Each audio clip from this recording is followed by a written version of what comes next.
युतीमध्ये उद्धव ठाकरेंसोबत निवडणूक लढवली होती। घटनेच्या पहिल्या मिनिटापासून मी साक्षीदार असं गिरीश महाजनांनी म्हटलंय। युतीमध्ये आमचं बहुमत आलं, ते काँग्रेसच्या मांडीवर जाऊन बसले असं गिरीश महाजनांनी म्हटलंय।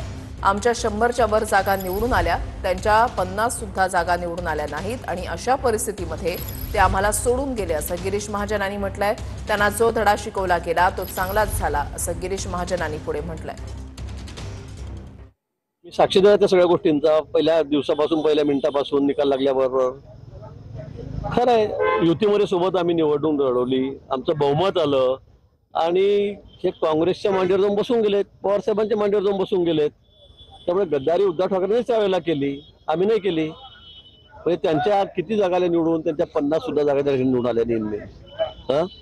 आमच्या त्या ठिकाणी 100च्या वर जागा निवडून आल्यात आणि अशा परिस्थितीमध्ये ते सोडून गेलेत तर चूक कोणाची आहे? त्यामुळे त्यांना जो धडा शिकवला गेला तो बराच चांगला